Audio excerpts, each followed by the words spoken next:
Assalamualaikum students, welcome to Fast Logic Lounge. Hope all of you are doing well. हम discuss कर रहे थे calculus वैसम Yusuf का chapter number 9 exercise number 9.6। मेरे channel पर इस एक्सरसाइज के पहले 17 क्वेश्चंस अपलोड हो चुके हैं। अगर आपको कोई क्वेश्चन नहीं मिल रहा तो आप यूट्यूब के सर्च बॉक्स में जाकर मेरे चैनल के नाम के साथ उस क्वेश्चन को सर्च करेंगे तो आपको क्वेश्चन मिल जाएगा।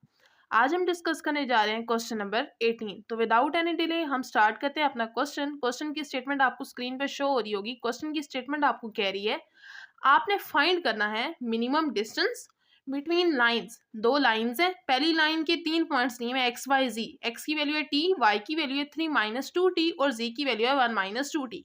ये आपके पास फर्स्ट लाइन है। एंड सेकेंड लाइन जिसमें एक्स की वैल्यू दी हुई है -1 - s, वाई की वैल्यू दी हुई है s और z की वैल्यू दी हुई है 4 - 3s। अब आपको ये दो लाइंस दी हुई हैं और आपने क्या करना है, मिनिमम डिस्टेंस इनके दरमियान में फाइंड करना है। तो आप जैसा कि इस एक्सरसाइज के अंदर देखते आ रहे हैं कि इस एक्सरसाइज के अंदर आप देख रहे हैं कि एक फंक्शन जिसकी डिपेंडेंस दो वेरिएबल्स पर हो उसका आप एक्सट्रीमा यानी मैक्सिमा और मिनिमा फाइंड करते हैं। तो यहाँ पर हमने मिनिमा फाइंड करना है, यानी फंक्शन का जो डिस्टेंस है वो मिनिमम आना चाहिए। तो सबसे पहले हमने ये देखना है कि क्या डिस्टेंस मिनिमम आता भी है कि नहीं। इसका मतलब हमें पहले सेकेंड डेरिवेटिव टेस्ट लगा के हमें क्रिटिकल पॉइंट्स निकालने पड़ेंगे और उन क्रिटिकल पॉइंट्स पे हम चेक करेंगे कि फंक्शन का डिस्टेंस मैक्सिमम आ रहा है या मिनिमम। अगर मिनिमम आ रहा है तो फिर हम डिस्टेंस फार्मूला लगा के उसके अंदर वैल्यूज जो क्रिटिकल पॉइंट्स आएंगी पुट करेंगे और हमारे पास डिस्टेंस आ जाएगा। तो स्टार्ट करते हैं अपने क्वेश्चन को। सबसे पहले जो गिवन लाइंस थी मैंने लिख ली। अब यहाँ पे मैंने एक डायग्राम बनाई है। ये देखिए, मैंने इस फर्स्ट लाइन को L1 का नाम दिया और सेकंड को L2 का नाम दिया। यहाँ पे L1 फर्स्ट लाइन पे एक पॉइंट है P जिसके 3 आगे से कोऑर्डिनेट्स हैं XYZ। इसी तरह Q है, उसके भी 3 पॉइंट्स हैं XYZ। मैंने P से Q तक दरमियान का डिस्टेंस फाइंड करना है जो कि मिनिमम होना चाहिए। तो सबसे पहले मैं इनको P और Q का नाम दे लूँगी क्योंकि मुझे डिस्टेंस फार्मूला लगाना है तो पॉइंट्स का नाम देना ज़रूरी है। तो सबसे पहले मैंने यहाँ लिखा कि लाइन 1 है और उस पर पॉइंट P है। तो पॉइंट P के अंदर एक्स वाई जी की वैल्यू, ये एक्स की वैल्यू, वाई की वैल्यू और जी की वैल्यू मैंने पुट करी। सिमिलरली यहाँ पे दूसरी लाइन है L2, उस पे पॉइंट है Q। तो Q के अंदर ये एक्स, वाई और जी ये वाले 3 पॉइंट्स पुट कर दिए। अब क्योंकि हमें फंक्शन दिया हुआ होता तो हम उस पर अपना फाइंड कर लेते क्रिटिकल पॉइंट्स, लेकिन हमें फंक्शन नहीं दिया हुआ तो हम खुद से फंक्शन बनाएंगे by using distance formula. Distance formula आपको नजर आ रहा होगा। डिस्टेंस फार्मूला क्या होता है, x - x1 का whole square plus y - y1 का whole square plus z - z1 का होल स्क्वायर उसका होल स्क्वायर रूट। कुछ यहाँ पे कुछ लोग ये भी लिखते हैं कि x2 - x1, y2 - y1 और z2 - z1। ये भी ठीक है और ये भी ठीक है, कोई भी इसमें इशू नहीं है। तो सबसे पहले हम डिस्टेंस फार्मूला लगाएंगे। यहाँ पे p और q के जो पॉइंट्स हैं x, y और z के पुट करेंगे। तो मैंने यहाँ p q लिख लिया। यहाँ पे p का पॉइंट x वाला पुट करूंगी, मेरे पास वो हमारे पास था t। आगे माइनस है x1 है ये वाला पॉइंट Q का, -1 - s। तो दरमियान में जब माइनस होगा इन दोनों को प्लस कर देगा तो +1 और +s आ जाएगा। इसी तरह यहाँ पे y की वैल्यू यहाँ से क्या 3 - 2t मैंने पुट की माइनस, और यहाँ से y1 की वैल्यू क्या है s मैंने पुट कर दी प्लस। इसी तरह यहाँ से z की वैल्यू हम उठाएंगे 1 + 2t, दरमियान माइनस है और आगे z1 की वैल्यू क्या है हमारे पास 4 - 3s। तो ये माइनस का हो जाएगा और ये क्या हो जाएगा प्लस का हो जाएगा क्योंकि दरमियान माइनस है तो साइन चेंज हो जाएंगे। अब देखिए मैं क्या करूंगी, ये दोनों टर्म्स तो एज इट इज लिखूंगी। यहाँ पे ये सॉल्व हो रहा है 1 - 4 तो यहाँ पे -3 आ जाएगा। अब देखिए मैं यहाँ पे फॉर्मूला अप्लाई करूंगी। ये मेरे पास है a + b + c का होल स्क्वायर, यहाँ पर भी a + b + c का whole square, a + b + c का होल स्क्वायर। ये जो माइनस है इसको आप ऐसे कंसीडर करेंगे, फॉर एग्जाम्पल यहाँ पे दरमियान प्लस है और ये ब्रैकेट के अंदर माइनस है तो यहाँ पे भी ठीक है। तो a + b + c का होल स्क्वायर हम ये फार्मूला लगाएंगे। हमारे पास क्या होता है formula, a² + b² + c² + 2ab + 2ac + 2bc। तो उसके अकॉर्डिंग मैं इसको खोलूंगी, लेकिन ओपन करने से पहले एक काम मैं ये करूंगी कि मैं स्क्वायर रूट खत्म कर लूंगी। इसका मतलब है दोनों तरफ स्क्वायर ले लूंगी। जब स्क्वायर लूंगी यहाँ पे स्क्वायर आ जाएगा और यहाँ पे स्क्वायर रूट खत्म हो जाएगा। अब पहले a का स्क्वायर यानी d का स्क्वायर, फिर b का स्क्वायर मतलब 1 का स्क्वायर और फिर c का स्क्वायर मतलब s का स्क्वायर प्लस 2ab यानी 2 और a और b यानी t और 1 मल्टीप्लाई होंगे 2t आ जाएगा प्लस 2ac, 1 और c मतलब t और s तो 2ts ये मैंने लिख दिया। फिर आ गया 2bc, bc का मतलब 1 और s के साथ 2 मल्टीप्लाई होगा तो 2s आ जाएगा। इस तरह यहाँ से 3 का स्क्वायर 9, फिर -2 का स्क्वायर माइनस का स्क्वायर प्लस हो जाएगा 2 का स्क्वायर 4 और साथ t का स्क्वायर 4t² प्लस c का स्क्वायर यानी s का स्क्वायर, फिर 2ab यानी 2 3 = 6, 6 2 = 12t और साथ में माइनस इसलिए -12t आ गया। इसी तरह फिर 2ac और 2bc में लिखूंगी। इसी तरह इसमें भी a² b² c² फिर 2ab 2ac 2bc में अप्लाई कर दूंगी तो मेरे पास कुछ यूं फॉर्म बन जाएगी। अब मैं क्या करूँगी, इसको थोड़ा सा सॉल्व कर लूँगी। मैं क्या करूँगी कि जो टी स्क्वायर वाली टर्म्स हैं वो आपस में ऐड सब्ट्रैक्ट कर लूँगी। इसी तरह एस स्क्वायर वाली आपस में और टी वाली आपस में, एस वाली आपस में और जो टी एस वाली हैं वो आपस में। यानी मेरे पास यहाँ पे तकरीबन 5 तरह की टर्म्स बनेंगी। पहले टी स्क्वायर वाली ऐड कराऊंगी, ये टी स्क्वायर है, 4 टी स्क्वायर है, 4 टी स्क्वायर है, 9 टी स्क्वायर बन जाएगा। इसी तरह एस स्क्वायर वाली जितनी भी टर्म्स हैं ये आपके पास नजर आ रही है, ये नजर आ रही है, ये आपको नजर आ रही है, 11 बन जाएगा।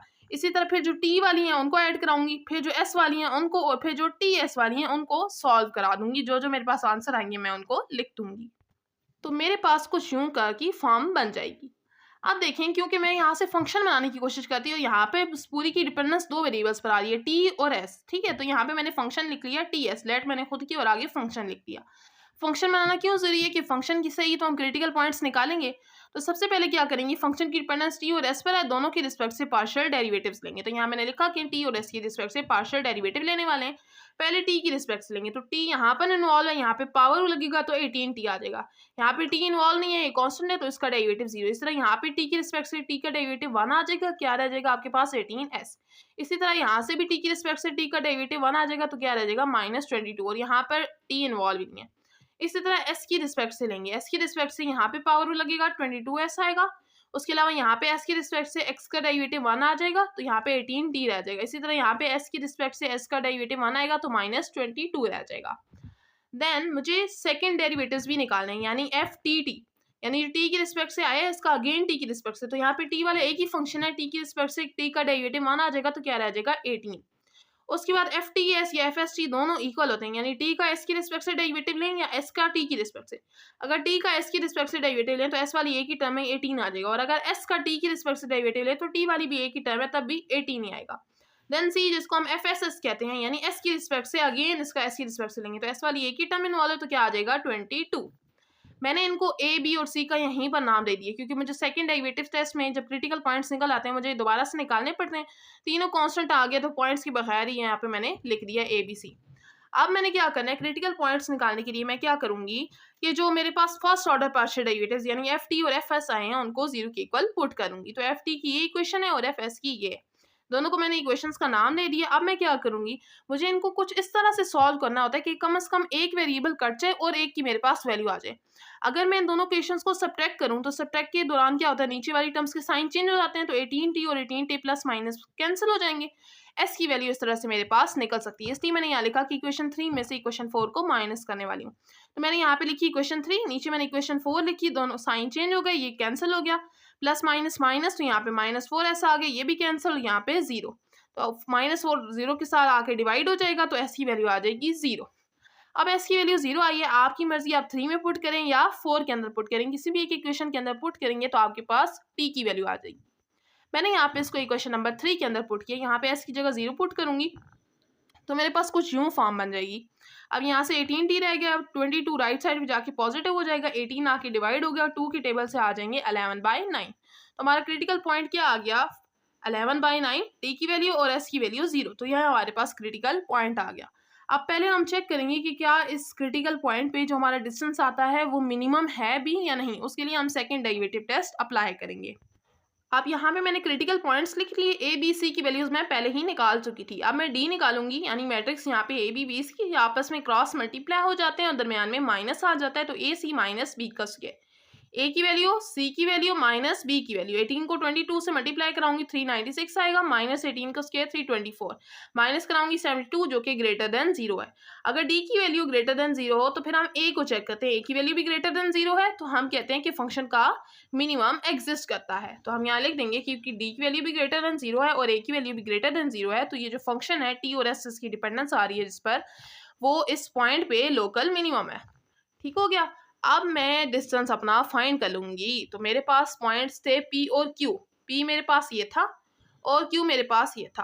अब पी के अंदर भी जहाँ टी आ रहा है वहाँ 11/9 और जहाँ पे आपके पास एस आ रहा होगा, एस आपके पास क्यू वाले में आ रहा है वहाँ पे 0, टी की वैल्यू 11/9 पुट करेंगे और एस की वैल्यू 0। यहाँ पे क्या होगा, ये मल्टीप्लाई होगा -22/9 और जब इसका एलसीएम लेंगे क्या बनेगा 3 - 22/9, एलसीएम 9 आएगा, ये इधर 1 है, 3 से मल्टीप्लाई हो गया 9 - 22, मेरे पास आ जाएगा -5/9, सॉरी यहाँ पे 27 आएगा तो प्लस का 5/9। इस तरह यहाँ पे भी एलसीएम लूंगी तो 31/9 आ जाएगा।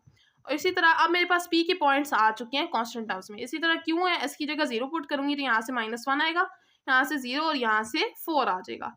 अब क्योंकि P और Q दोनों पॉइंट्स आ चुके हैं तो मैं अपना डिस्टेंस फार्मूला लगाऊंगी और उसके अंदर P और Q की वैल्यूज को पुट कर दूंगी, मेरे पास डिस्टेंस आ जाएगा। तो मैंने यहाँ पे लिखा कि जो रिक्वायर्ड मिनिमम डिस्टेंस है बिटवीन टू लाइंस, उसके लिए मैंने यहाँ फार्मूला लिख दिया। क्वेश्चन की स्टार्ट में मैंने आपको बताया था कि आप x - x1 लिखें या x2 - x1 लिखें, इससे कोई भी फर्क नहीं पड़ता। आप ये भी आपकी मर्जी है कि x2 y2 z2 की जगह आप P पॉइंट पुट करें और x1 y1 z1 की जगह आप Q के पॉइंट्स पुट करें, या इधर x और इधर P के इधर Q के, या इधर Q के इधर P के, आपकी मर्जी है। क्योंकि जो भी आप पुट करेंगे माइनस का स्क्वायर वो पॉजिटिव हो जाएगा। मैंने यहाँ पे P के पॉइंट्स पुट किए 11/9, 5/9, 31/9 और यहाँ पे Q के पॉइंट्स -1, 0 और 4। ये माइनस माइनस प्लस बन जाएगा, यहाँ 5/9 का स्क्वायर, यहाँ पे मैं एलसीएम ले लूंगी। अब यहाँ पे देखिए मैं एलसीएम यहाँ पर भी ले लूंगी, 5 का स्क्वायर 25, 9 का स्क्वायर 81 आ जाएगा। इसी तरह यहाँ पे -5 का स्क्वायर 25, 9 का स्क्वायर 81, इन दोनों को प्लस करूंगी 20/9, फिर 20 का स्क्वायर 400, 9 का स्क्वायर 81, तीनों का 81 आ गया। ऊपर वाले तीन टर्म्स को प्लस करूंगी 450 आ जाएगा। 450 का एलसीएम लें, अगर आप 450 का एलसीएम लें तो क्या आएगा, आपके पास आएगा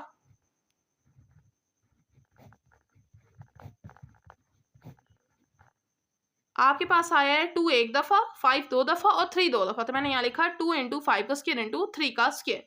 अब ये स्क्वायर्स के रूट से कैंसिल हो जाएंगे, बाहर आ जाएंगे, 5 और 3 बाहर आ गया, अंदर क्या रह गया स्क्वायर रूट 2। ये 3 1 3 3 3 9 कैंसिल हो जाएंगे, क्या रह जाएगा 5 × स्क्वायर रूट 2 ओवर 3। तो ये आपके पास मिनिमम डिस्टेंस आ गया है और ये आपका क्वेश्चन नंबर 18 सॉल्व हो गया। उम्मीद है आपको समझ आया होगा। वीडियो को लाइक करें, चैनल पर नहीं हो तो सब्सक्राइब करें। कोई क्वेश्चन हो तो लाजमी कमेंट बॉक्स में पूछें, इंशाल्लाह जल्द रिस्पॉन्स मिलेगा। मिलते हैं नेक्स्ट लेक्चर में, तब तक के लिए अल्लाह हाफिज़।